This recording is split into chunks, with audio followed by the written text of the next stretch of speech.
When it comes to games design, there's no one that's more secretive than Rockstar Games. You're probably more likely to get into a US government server than you are to get into Rockstar Games' internal emails. I mean, unless you're a kid in a hotel room with an Amazon Fire Stick. In this video, I'm going to try and talk you through how Rockstar Games actually design their games and how they manufacture the games from start to finish. However, I've got to caveat this with, this whole video is an oversimplification because a lot of these things happen near enough at the same time / continuously happen over time. But firstly, I'm trying to get to 20,000 subscribers, so you could do me a massive favor and just tap that subscribe button. Massively appreciated. Love you. So firstly, they'll start off with a base idea and a base script. Now these base scripts are usually just a formality so everyone within Rockstar Games knows what's happening. So for example, with GTA 6, they'll say we want to go back to Miami, Vice City. We want to maybe incorporate a whole state. We maybe want to incorporate these different themes or take inspiration from these different storylines. For example, in this instance, it would be Bonnie and Clyde. Overall, they tried to come to a simplification of how they'd like this story to be told. Now, whilst that is being refined in the background and all the nitty-gritty details, maybe character names are being determined, they'll be sending location scouts out to places such as Miami, Florida. And during this period, they'll be looking at all the different key identifiable areas that make these places unique. So for example, in Florida, it would be the beaches, it would be the Everglades, and it would be all the different towns and weird subculture elements that surround Miami. Now, whilst they're gathering all this information, and more importantly, after they've gathered all this information, they need to work out how this is going to work in the context of this Grand Theft Auto story. For example, are certain areas in the map integral to certain parts of the story, or at least a certain part of the story in which they've written notes for? And if they do have some really cool locations that they think would complement a narrative, complement a storyline, they'll probably write missions and different concepts around those locations. Now, whether they're main missions or Strangers and Freaks missions, either way, they'll try and make sure that the story complements the given locations within the game. And this takes on to the mission design. The first main focus is going to be which missions happen on which part of the map, and overall, how does this conclude to the whole storytelling aspect of the game? Where does the game start? Where are the different turning points or cornerstones of the game? And how does the game end? It's like connecting the dots together. They'll figure out different key events and try and figure out ways to make them tie together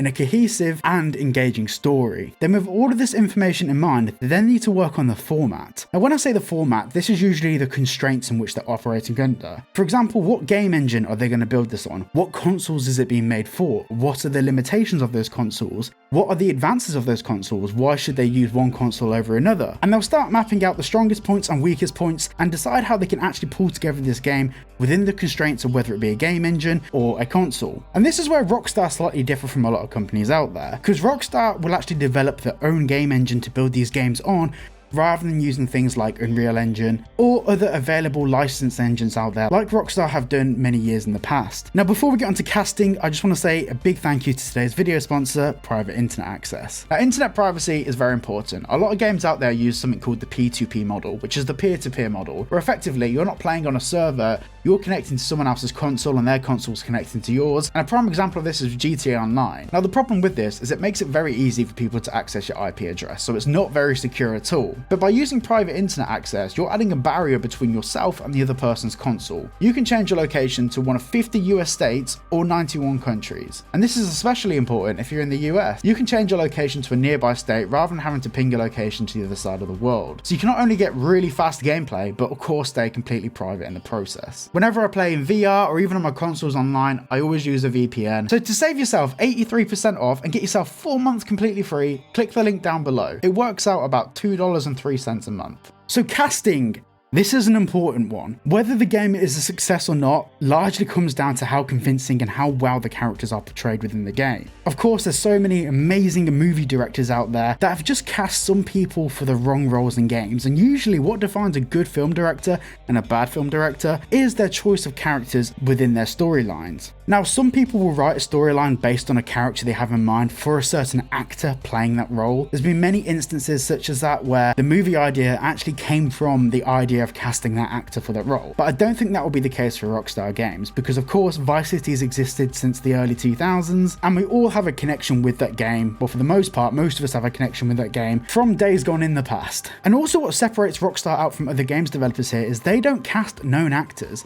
they try to cast people that sit on the fringe of the acting community. That's why a lot of people that Rockstar do scout for are people that have worked on shows such as Law & Order, because they're able to convey convincing roles without being the center of attention, and no one's going to compare a GTA character to their performance in a series such as Law & Order. They usually cast people that are great enough at acting to feature in mainline TV series, but they're not much of a center of attention for a comparison to be made by the viewer. For example, no one's going to play GTA 6 and compare Manny Alperis' performance in a TV series she did versus her acting in GTA 6. The comparison is too wide, too far apart, and she has not seen enough in these series for it actually to be beneficial to the viewer to make those comparisons. This really careful placement by Rockstar is integral to their character selection. Next, we get onto motion capture / setting the boundaries for the story. For example, with Rockstar, they used milk crates to make the set, but on the screen at the same time there was a rendering of the scene that they were acting within. Ned Lucas spoke about this in the past when he said that they could actually see a screen at the other end of the room which displayed the set they were acting within. So whilst things like milk crates and different items around the set would mark their boundaries of how far they could walk, where the walls were, and for example things like staircases and stuff like that, on the screen they were actually able to see a rendering of their scene in a relatively low poly count, but just to give them some idea of where they're acting within. Because for a lot of motion capture artists, it's new to them. A lot of these people have come from the film industry where they are on set, where in this instance, the set is empty. And after motion capture, we go on to animation work. Now, animation work is not as simple as you may think. So for example, if they do some motion capture work for someone jumping in the game and do some motion capture work for someone running in the game, those two sequences have to be tied together in a loop. So for example, where does the jump finish and the run start? And this is something that another channel on YouTube, York Reacts, who used to be a developer at Rockstar, spoke a little bit about. Tying some of these animation sequences together are very important to create these convincing worlds. If someone jumps up onto a ledge, then all of a sudden glitches out into a running position, the animation sequence isn't complete. So there's a large amount of people at Rockstar that solely focus on tying together motion capture sequences and making the animations just look cleaner. Because at the end of the day, motion capture isn't perfect, and sometimes the sensors do glitch out, and the reflective balls that are on the motion capture suits don't quite capture the animation perfectly, so all of it has to be cleaned up in post. There's a lot of post-production that goes into motion capture work, and this is very, very important when it comes to creating convincing characters within the game. Next, the location scouting teams will work with the people that do the world building, so they'll have source photos, they'll have source material and video work that all ties in with the team that actually build the environments and build the world. There's been many instances such as 2018 and 2019 where location scouts went out to Florida and all the photos and imagery that they captured will be sent over to these teams that build the interiors, that build the houses, that build the world around the characters and the storyline. Then of course this ties back into the Strangers and Freaks missions. When there's a rough world and a rough map that's been built, some of these Strangers and Freaks missions may be integral to certain parts of the map, as we mentioned earlier, and these characters have to be indicative of the world around them. So for example, a Strangers and Freaks mission that takes place in the Everglades would be very different to a Strangers and Freaks mission that takes place on Vice Beach. It's all part of building together different characters within different parts of the world. Now, like I said earlier, these aren't all in order. Some of these things happen at the same time, and some of these things are continuous. There may still be location scouting happening even now, who knows? And there's definitely still some motion capture work still being done, but we're going to skip ahead a little bit and go to the polishing phase. Now, within the game, we have things like pause menus, we have color schemes, we have things like the mobile phone that we'll have in the game, the iconography that's used for that. The polishing phase is usually dedicated to these parts of the games, the things that tie together the user experience. That's why at the moment, Rockstar have been on a massive hiring spree of UX designers, because when it comes to the user experience of interacting with the game, the menus, the phone icons, the websites in the game, all of this stuff, they need qualified UX designers to take control of. So during this polishing phase, obviously they take care of all the UX stuff,